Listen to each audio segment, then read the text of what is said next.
नमस्कार दोस्तों, जय हिंद, वंदे मातरम। अपना सक्षम पॉइंट यूट्यूब चैनल पर एक बार फिर से आप सभी का हार्दिक स्वागत है। पिछली क्लास में हमने पढ़ा था पूर्व मध्यकालीन राजवंशों के बारे में। आज हम पढ़ने वाले हैं संगम काल के बारे में। संगम काल के बारे में आज की क्लास में हम पढ़ेंगे। संगम काल के साथ ही एक छोटा सा चैप्टर है वाकाटक वंश। वाकाटक वंश का एक छोटा सा चैप्टर है, उसको भी आज ही की क्लास में कोशिश करेंगे कि कर लें। तो आज की क्लास में हम दो टॉपिक पढ़ेंगे, एक संगम वंश के बारे में और एक लास्ट में पढ़ेंगे वाकाटक वंश के बारे में। तो आप अंत तक जुड़े रहना इस क्लास से। करते हैं आज की क्लास को शुरू। संगम युग को तमिल साहित्य में औगस्टक युग कहा जाता है। संगम युग को जो तमिल साहित्य में औगस्टक युग कहा जाता है। संगम शब्द का सर्वप्रथम प्रयोग सेव नैनार संत अपार या जिन्हें तिरुनावुकरस कहा गया ने किया था। संगम शब्द का अर्थ है सभा या परिषद। यहाँ संगम शब्द का अर्थ तमिल कवियों की सभा से है। पांड्य शासकों के संरक्षण में कुल 9 संगम आयोजित किए गए। तीनों संगमों का प्राचीनतम उल्लेख 8वीं सदी के अगपोरुल के भाष्य की भूमिका में मिलता है। संगम साहित्य के दक्षिणी भारत के 3 राजवंशों चेर, चोल और पांड्य राजवंशों की जानकारी मिलती है। यद्यपि तीनों संगम पांड्य शासकों के संरक्षण में आयोजित किए गए थे। संगम साहित्य में सर्वाधिक वर्णन चेर राजवंश का है। तीनों संगम 9,950 वर्ष तक चले, जिनमें कुल 8,593 कवियों ने भाग लिया था। 647 कवियों की कविताओं को शामिल किया गया तथा तीनों संगमों को कुल 197 पांड्य शासकों का संरक्षण प्राप्त हुआ था। तीनों संगम, तीनों का स्थान, अध्यक्ष, तीनों संगम की डिटेल। पहला संगम जो मदुरई के अंदर हुआ था, इसकी अध्यक्षता अगस्त्य ऋषि ने की थी। इसके अंदर कवियों की संख्या जिनकी कविता को शामिल किया गया था, तो 549 कवि। इसके संरक्षक शासक 79 थे। द्वितीय जो संगम हुआ था, यह हुआ था कपाटपुरम में, अल्लवई में, जिसकी अध्यक्षता तोलकापियर ने की थी। इसके अंदर 49 कवियों की कविताओं को शामिल किया गया और इसको 59 शासकों ने संरक्षक दिया था। तोलकापियम ग्रंथ की रचना की गई थी इस दूसरे संगम के दौरान। तीसरा संगम उत्तरी मदुरई में हुआ था और नकेरर ने इसकी अध्यक्षता की थी। 49 कवियों की कविताओं को इसमें शामिल किया गया था और 49 शासकों ने इसको संरक्षण प्रदान किया था। जो जो संगम ग्रंथ अवशिष्ट है, वे अधिकांशतः इसी संगम के हैं। Neelkanth Shastri history of south India के अनुसार संगम काल 100 से 300 ईसा के मध्य का माना जाता है। श्रीनिवास अयंगर ने के अनुसार संगम काल 500 ईसा पूर्व से लेकर 500 ईस्वी तक माना जाता है। सामान्यतः 100 ईस्वी से 250 ईस्वी तक का संगम काल माना जाता है। संगम साहित्य के अनुसार दक्षिणी भारत में आर्य संस्कृति का प्रचार प्रसार अगस्त्य ऋषि और कौंडिन्य ऋषि ने किया था। संगम साहित्य तमिल भाषा का प्राचीनतम साहित्य संगम साहित्य है। दक्षिणी भारत के क्रमबद्ध इतिहास की जानकारी का प्रथम व मुख्य स्रोत संगम साहित्य है। विषय वस्तु की दृष्टि से संगम साहित्य को 2 भागों में विभाजित किया गया है। पहला अकम या अहोम प्रेम संबंधी काव्य, श्रृंगार व करुणा रस की प्रधानता है, और दूसरा पूरम युद्ध संबंधी काव्य वीर रस की प्रधानता। प्रमुख पुस्तकें और उनके लेखक। पहली पुस्तक है तोलकापियम, जो लिखी गई थी तोलकापियर के द्वारा। दूसरी पुस्तक है मरुग्रुपाद्य, जो नकीरर की पुस्तक है। तीसरी शिल्पाधिकारम इलंगो आदिगल की पुस्तक है। चौथी मणिमेखले, जो शीतले सतनार की पुस्तक है। पांचवी जीवक चिंतामणि, जो एक जैन पुस्तक है, वह तिरुतक्के देवर मामूलनार की द्वारा रचित की गई है। छठी पुस्तक है कुरल, तिरुवल्लुवर के द्वारा रचित। अहनानूर जो रू दर्शक, मामलूर के द्वारा पत्थु पातु, यह 10 गीतों का संग्रह, और इत्थु थोके जो यह 9 गीतों का संग्रह है। परिपादल जो 70 गीतों का संग्रह, मयूर नृत्य का भी इसमें उल्लेख किया गया है। अब एक एक करके इन पुस्तकों को देखते हैं। तोलकाप्पियम, तोलकाप्पियर की यह द्वितीय संगम का एकमात्र उपलब्ध ग्रंथ है जो मुख्यतः तमिल व्याकरण से संबंधित है। इसे तमिल साहित्य का सबसे प्राचीन ग्रंथ माना जाता है। तमिल व्याकरण का प्राचीनतम ग्रंथ। इसमें 8 प्रकार के विवाहों का उल्लेख भी मिलता है। कुरल तमिल बाइबल, संगम काल के 5 महाकाव्य निम्नलिखित है। इसमें सबसे पहला है शिल्पाधिकारम, नुपुर या पायल की कहानी। इसके लेखक है इलंगो आदिकल जो जैन भिक्षु था। इस कहानी के नायक कौलन नामक व्यापारी, नायिका कौलन की पत्नी कणगी, सहनायिका माधवी नामक गणिका या नर्तकी। इसमें मदुरई का सुंदर वर्णन है तथा इसमें कणगी पूजा अर्थात पत्नी पूजा का उल्लेख मिलता है। शिल्पाधिकारम को संगम काल का प्रथम महाकाव्य माना जाता है। इसमें 32 प्रकार के सूती वस्त्रों का उल्लेख है। दूसरा है मणि मेखले, जिसके लेखक है शीतले सतनार, बौद्ध अनाज व्यापारी। शीतले सतनार है जो बौद्ध थे और एक अनाज व्यापारी थे। इस महावस्तु की कथा वहीं से प्रारंभ होती है जहां से शिल्पदिकारम की कहानी समाप्त होती है। शिल्पदिकारम के आगे की कहानी अर्थात इसमें शिल्पदिकारम के समाप्त होने के बाद का वर्णन है। इसकी नायिका मणि मेखले कोलन व माधवी की पुत्री थी। जहाँ शिल्पदिकारम की विषय वस्तु जैन धर्म से प्रभावित थी, वहीं मणिमेखले की विषय वस्तु जो बौद्ध धर्म से प्रभावित थी। प्रोफेसर मेहंडाले ने शिल्पदिकारम को तमिल साहित्य का इलियड तथा मणिमेखले को तमिल साहित्य का ओडिसी कहा है। इलियड और ओडिसी के लेखक होमर हुए थे। मणिमेखले में कांची में पड़े अकाल का वर्णन है। बौद्ध भिक्षुनी मणिमेखली अपने विशेष भिक्षा पात्र के माध्यम से अकाल पीड़ित लोगों को भोजन करवाती है।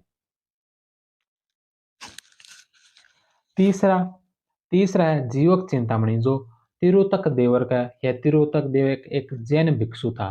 जैन भिक्षु बनने से पहले वह चोल वंश का राजकुमार था। जीवक चिंतामणि को विवाह की किताब भी कहा जाता है। 8 प्रकार के विवाहों का उल्लेख तोल्काप्पियम के द्वारा किया गया था। इसके अलावा वलयपति कुंडलकेशी,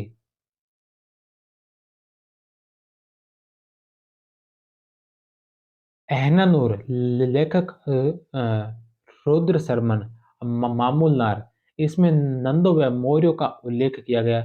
पथु पातु 10 गीतों का संग्रह। 8 गीतों में चेर राजवंश की प्रशंसा की गई है तथा 2 गीतों में पुहार या अर्थात कावेरी पत्तनम नगर का वर्णन है। परिपादल इसमें 70 गीतों का संग्रह। इसमें मयूर नृत्य का भी वर्णन मिलता है। नेडुनल वाडी यह नकीरर द्वारा रचित है। इसमें पांड्य शासक नेडुंजेलियन तथा उसकी रानी का वर्णन है।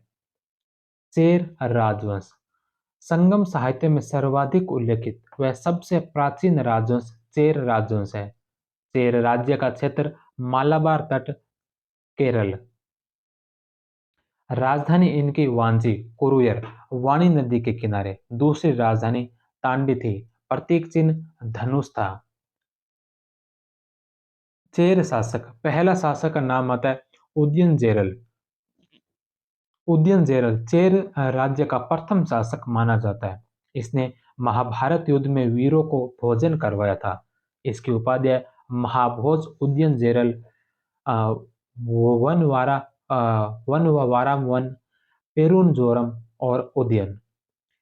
इसमें सार्वजनिक पाकशाला भोजशाला का निर्माण करवाया था। दूसरा शासक आता है नेदुनजीरल आदन, समस्त भारत पर विजय प्राप्त की तथा हिमालय पर अपना राज चिन्ह धनुष अंकित करवाया था। उत्तरी भारत में इस उपलक्ष्य में इसने इमयवरम्बन हिमालय तक की सीमा वाला की उपाधि धारण की थी। इसने अधिराज की उपाधि भी धारण की थी, मुकुटधारी शासकों को पराजित करके। इसने कुछ समय के लिए मरंदई को अपनी राजधानी बनाया था। सेन गुटवन की उपाधियां लालचेर, धर्मपरायण, कुटुवन और अधिराज। यह चेर वंश का सबसे शक्तिशाली शासक था। परनर नामक तमिल कवि ने अपनी कविताओं में सेन गुटवन का ही यशोगान किया था। सेन गुटवन ने पत्नी पूजा, कणंगी पूजा का प्रचलन किया था।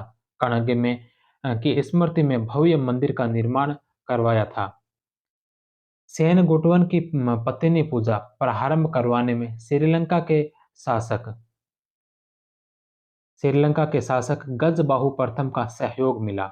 गजबाहु इलम्बोधियर तमिल कवि के साथ सेन गुटवन के दरबार में आया था। अडिगईमान यह तेगदूर का चेर सामंत था। इसने दक्षिण भारत में गन्ने की खेती का प्रचलन किया। अडिगईमान की प्रशस्ति में ओवेयार नामक कवित्री ने कई काव्यों की रचना की है। चेर राजवंश के पश्चात चोल राजवंश। इन सभी राजवंशों के बारे में जो डिटेल्स है वो हम बाद में पढ़ेंगे। अभी जो संगम काल में जो राजवंश हुए थे, संगम काल का इनका जो संगम काल का इतिहास है वो पढ़ रहे हैं। उसके बाद इनका पतन काल आएगा, फिर इनका जो चरम काल आएगा।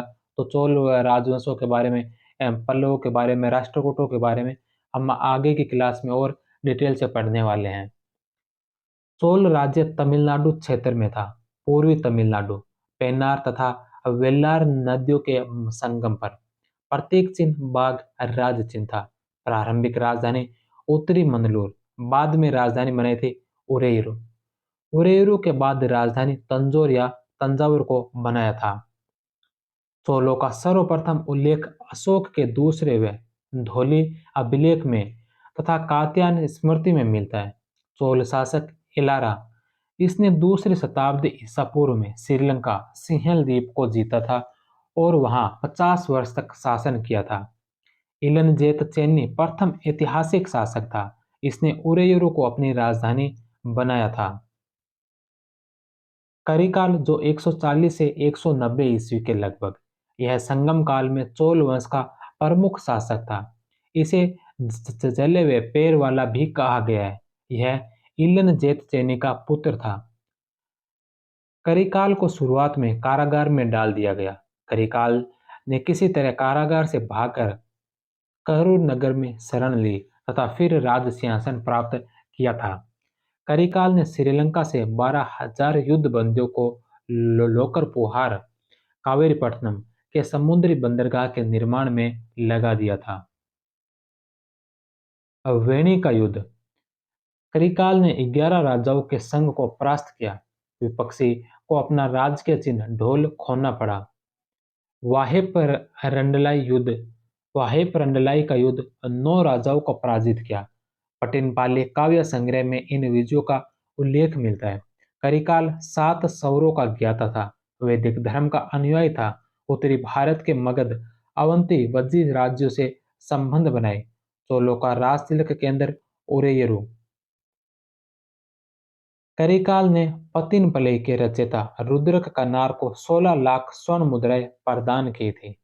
करिकाल के पश्चात उसके पुत्रों नलगिली तथा नेडुनगिली में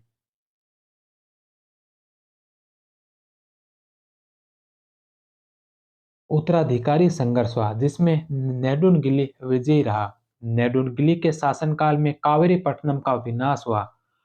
तोंडिनिमा तोडिमान इलंदिराय नामक चोल शासक ने चेरों को परास्त कर उरेरू से शासन किया। उरेरू चोल शासकों की समृद्धि का केंद्र था। समृद्धि का मुख्य स्रोत सूती वस्त्र व्यापार था। संगमकालीन चोल शासकों को कुंभकोणम से विशाल कोषागार की स्थापना की थी। चोलों के बाद पांड्य राजवंश। संगमकालीन पांड्य राजवंश। पांड्य राज्य सुदूर दक्षिण के तमिल क्षेत्रों में रहता था। यह राज्य ताम्रपर्णी व वेगई नदी घाटियों के मध्य स्थित था। इसकी प्रारंभिक राजधानी कोरकई ताम्रपर्णी नदी के किनारे तथा बाद में मदुरई वेगई नदी के किनारे राजधानी बन गई। पांड्य राज्य का सबसे पहले उल्लेख पाणिनिकृत अष्टाध्यायी में मिलता है। मेगस्थनीज के अनुसार यह राज्य मात्र सत्तात्मक था तथा इस राज्य में उसके समय हेराक्लीज की पुत्री पांड्य या पंड्या शासिका थी। कौटिल्य के अर्थशास्त्र के अनुसार मदुरई बहुमूल्य मोतियों तथा उत्तम कोटि के वस्त्र उत्पादन के लिए प्रसिद्ध था। नेडियोन पलसालई इस शासक ने सर्वप्रथम समुद्र पूजा प्रारंभ करवाई थी। नेडियोन पलसालई ने समुद्र पूजा प्रारंभ करवाई थी। मुदु कुडम्मई मुदु कुडम्मई जो वेल विकुड़ी दान पत्र के अनुसार यह पांड्य वंश का प्रथम ऐतिहासिक शासक था। इस शासक ने अनेक वैदिक यज्ञों का आयोजन किया तथा महेश्वर की उपाधि धारण की थी। नेडुन जेलियन इसने चोर चेल तथा अन्य 5 शासकों के संयुक्त मोर्चे को तलयांग तलयालंकानम के युद्ध में परास्त किया था। इस विजय के कारण उसे तलयालंगान तुच्छे कहा गया। तलयालंगान तुच्छे कहा गया। भागुदी मरुदन ने अपनी कृति मदुरै कांची में इसकी सैन्य उपलब्धियों का वर्णन किया है। इसने अपनी सेवा में मोती तथा मछली संग्रह करने वाली जनजातियों को सम्मिलित किया था। यह वैदिक धर्म का अनुयायी था। इसने अनेक यज्ञों का आयोजन किया। इसने रोमन सम्राट के दरबार में अपना दूत मंडल भेजा। शिल्पदिकारम काव्य में वर्णित कणगी के निर्दोष पति कोवलन कोवलन को इसके शासनकाल में ही मृत्युदंड दिया गया था। इसके प्रमुख दरबारी विद्वान भागुंदी मरुदन नकीरर और कल्लादनार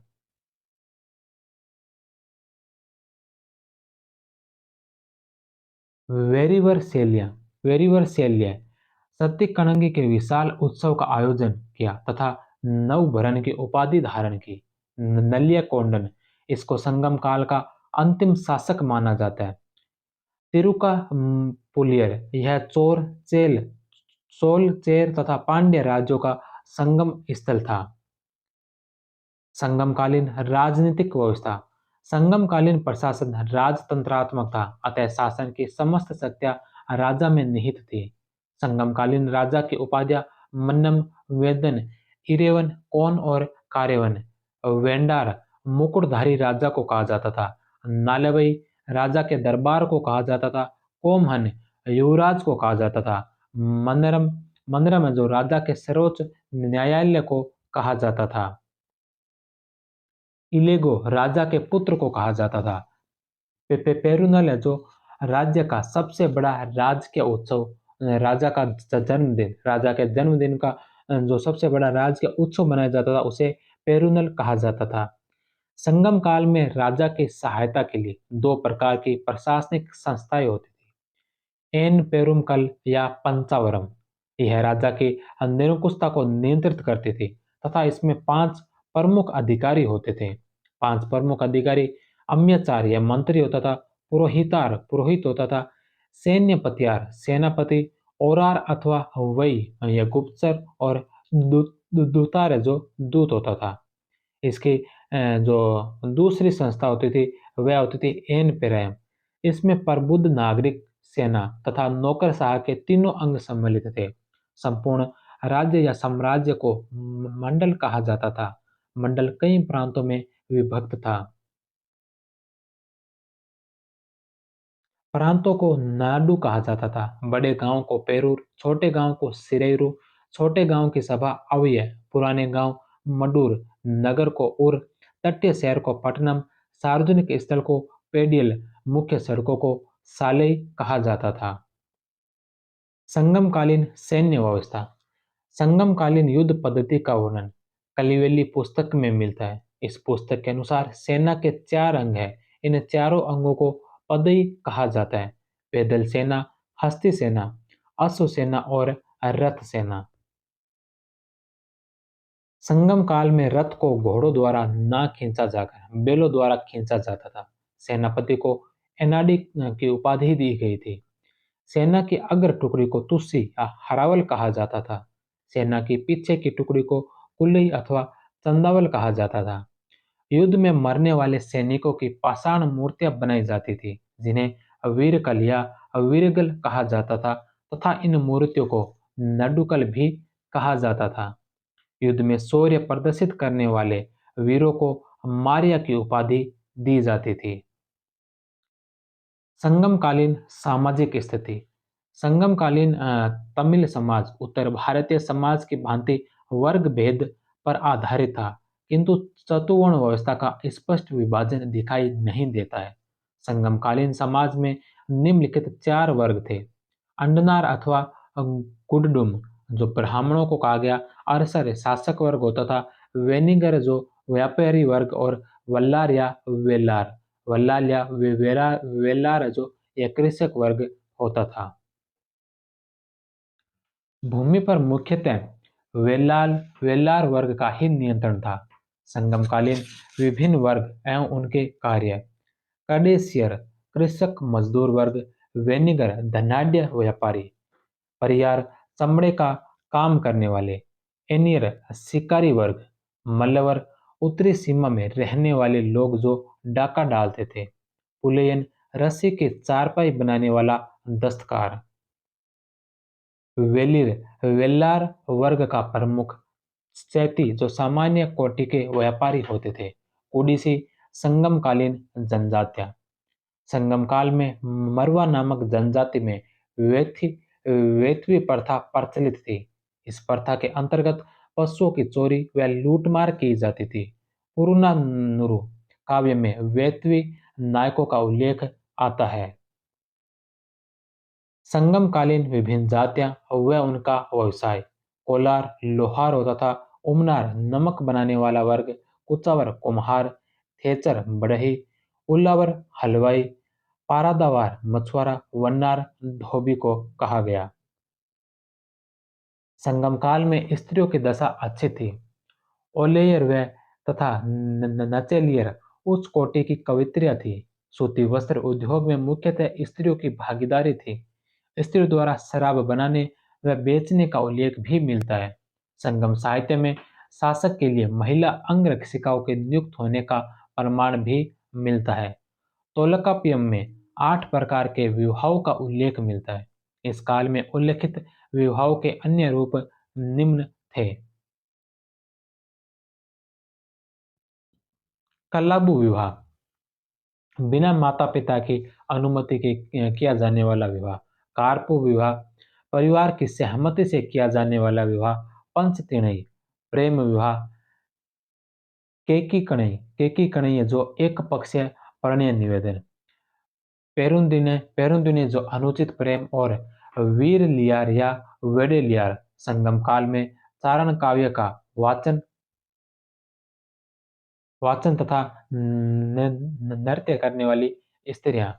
संगम काल में कौवे को शुभ पक्षी माना जाता था। संगम युग में दक्षिणी भारत में पान सुपारी का प्रचलन शुरू हुआ था। तीनाई पद्धति आकम कहे जाने वाले प्रणय काव्यों में विविध भावों की अभिव्यक्ति के लिए स्थायी उपमाओं का प्रयोग किया गया। वे ये स्थायी उपमाएं किसी न किसी भौगोलिक संरचना से जुड़ी होती थी, जिन्हें तिनई कहा जाता था, तथा प्रत्येक का नामकरण किसी फूल के नाम पर किया गया। संगम काव्य में 5 प्रकार की भौगोलिक संरचना का ज्ञान होता है।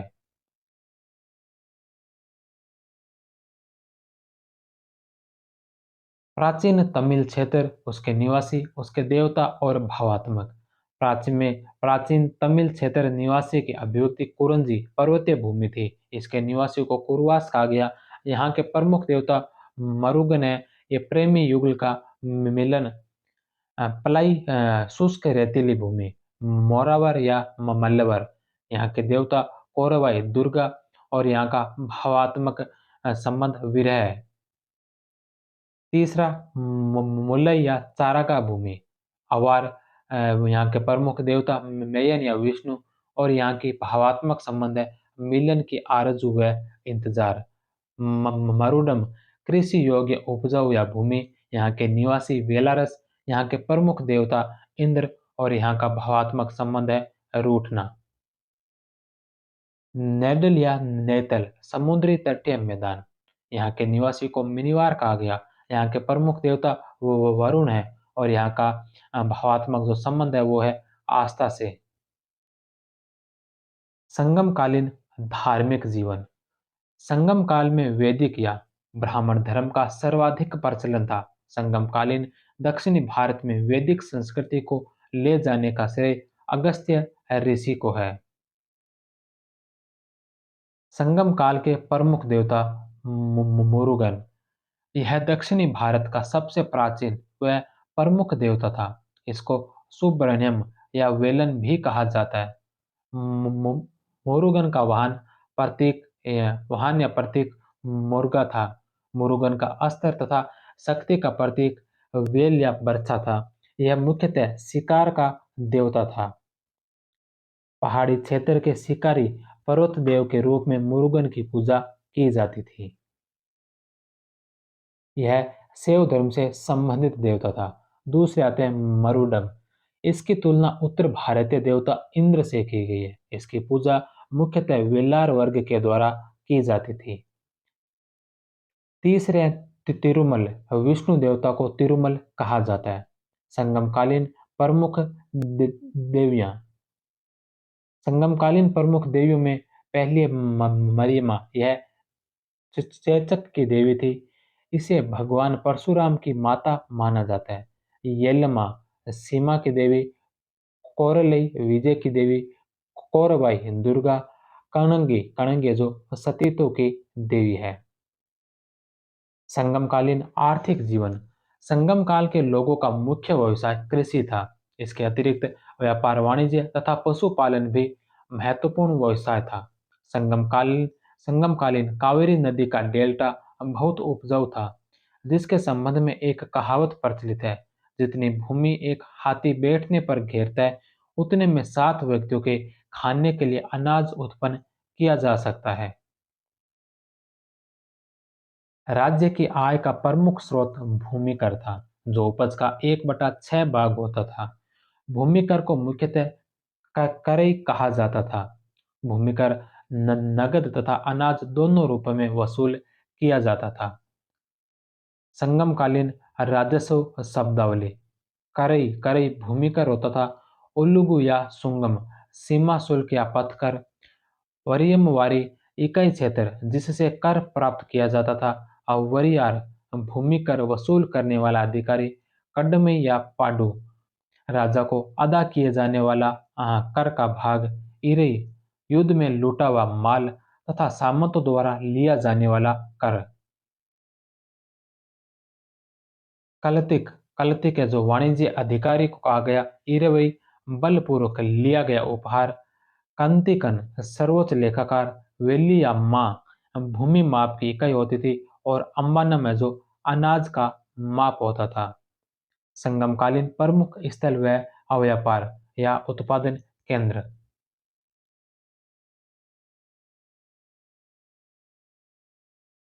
उरेरू सूती वस्त्र उत्पादन का सबसे बड़ा केंद्र था। यह मलमल तथा मोतियों के लिए भी प्रसिद्ध था। असरिया जो आंध्र प्रदेश का क्षेत्र है, सर्वाधिक मलमल का उत्पादक। कोरकई या कोलची मोती उत्पादन के लिए प्रसिद्ध था। यहाँ मोती निकालने का कार्य कैदियों के द्वारा किया जाता था। दो शेर ने दर्शान हाथी दांत निर्माण के लिए प्रसिद्ध क्षेत्र। संगम काल के पूर्वी तट के बंदरगाह, संगम काल के पूर्वी तट के बंदरगाह कोरकई जो पांड्य राज्य में था। सालियूर यह भी पांड्य राज्य में था। पुहार, कावेरीपट्टनम, उरेयूरू और पोडिका। मसलिया जो चोल राज्य में था।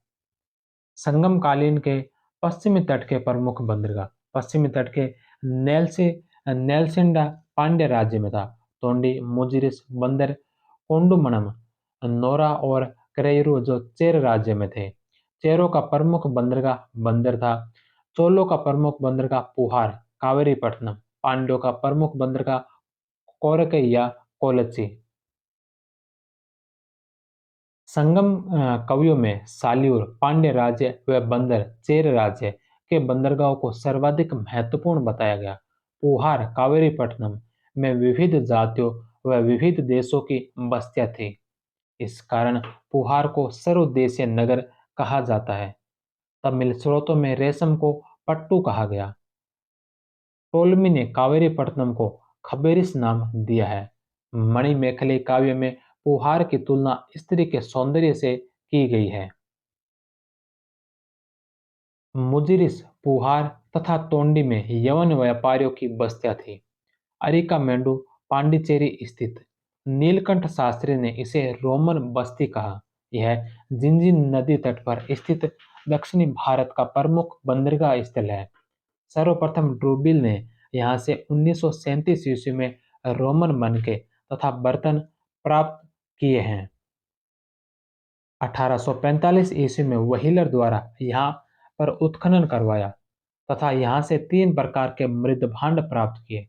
एरेटाइन मृदभांड, अलंकरण रहित लाल चमकीले मृदभांड, एम्फोरा मृदभांड, दुहती सुराही या जार, रोलेट मृदभांड, चक्रांकित या बेलनाकार काले, गुलाबी, भूरे मृदभांड प्रसिद्ध थे जो पूर्वी तट पर थे।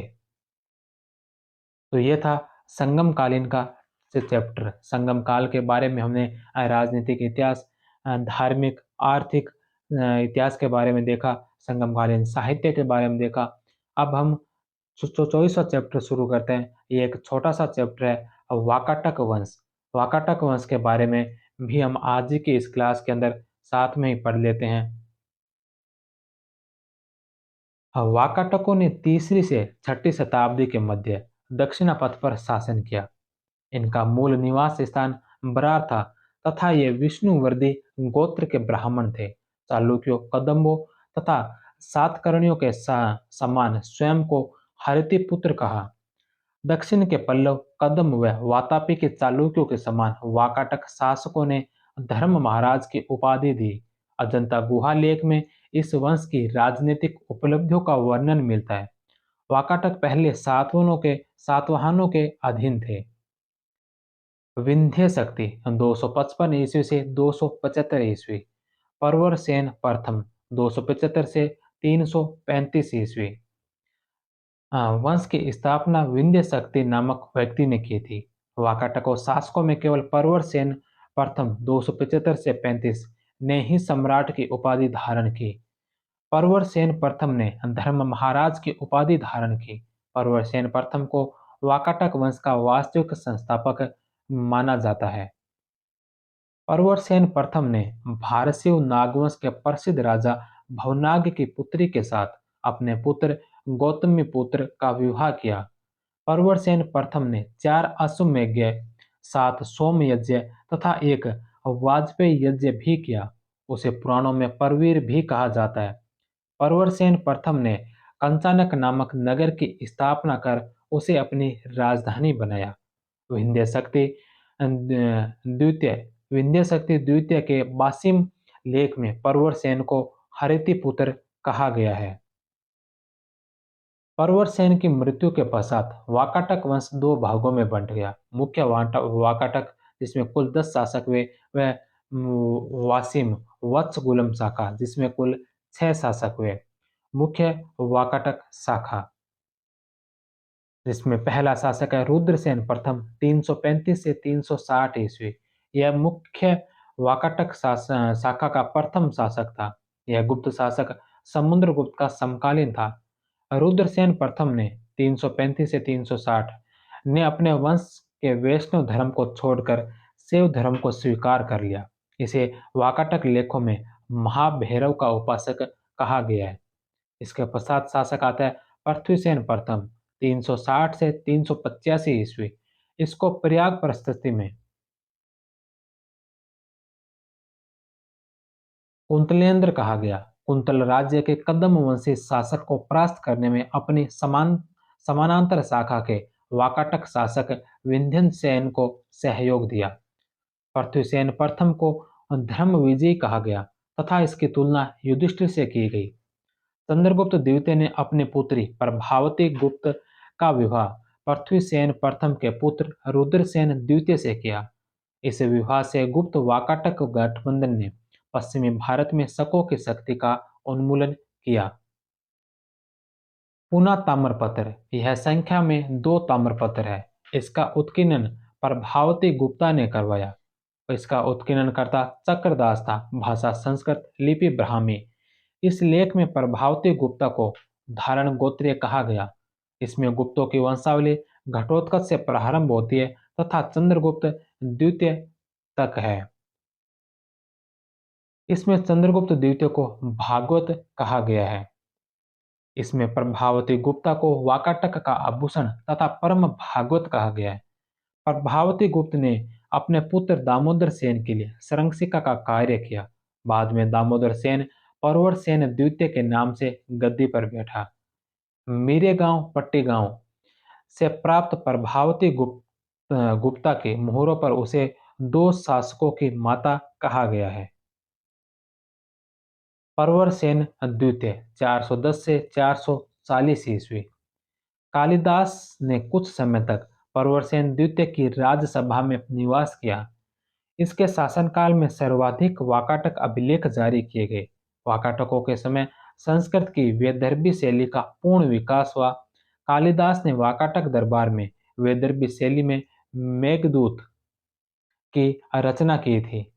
परवरसेन द्वितीय ने सेतुबंध नामक काव्य ग्रंथ की प्राकृत भाषा में रचना की और कालिदास ने इसे संशोधित किया था। सेतुबंध को रावण वहो भी कहा जाता है। परवरसेन द्वितीय ने अपनी राजधानी नंदीवर्धन से परवरपुर स्थानांतरित कर दिया। सर्वसेन ने हरविजय नामक प्राकृत काव्य ग्रंथ की रचना की। परवरसेन द्वितीय ने कदम नरेश काकुस्थवर्मन की पुत्री अजित भट्टारिका के साथ अपने पुत्र नरेंद्र सेन का विवाह किया। जाम ताम्रपत्र में उसे परम माहेश्वर कहा गया। नरेंद्र सेन 440 से 460 ईस्वी।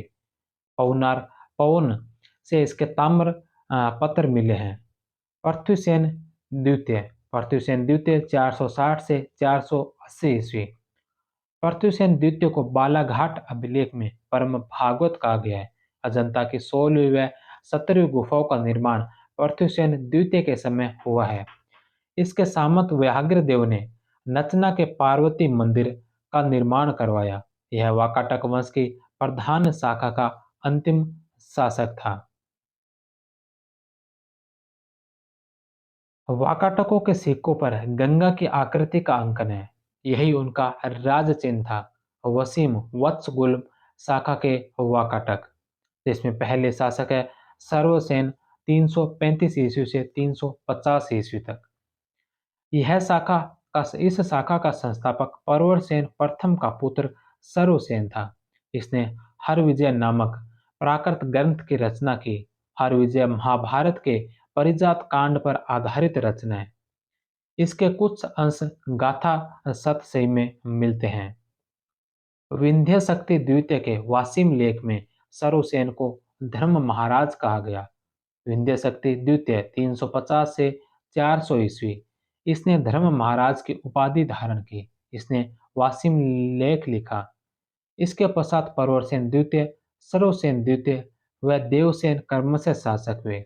देवसेन के हिस्से वोराला लेख में स्वामिल देव द्वारा सुदर्शन नामक जलाशय के निर्माण का उल्लेख मिलता है। हरिसेन वत्सगुल्म की शाखा का अंतिम शासक था। अजंता गुहा लेख गुफा संख्या 16 में हरिसेन की विजयों का उल्लेख मिलता है। तो यह था एक छोटा सा राजवंश, वाकाटक राजवंश। तो आज की क्लास में हमने संगम काल को पढ़ा और वाकाटक वंश को पढ़ा।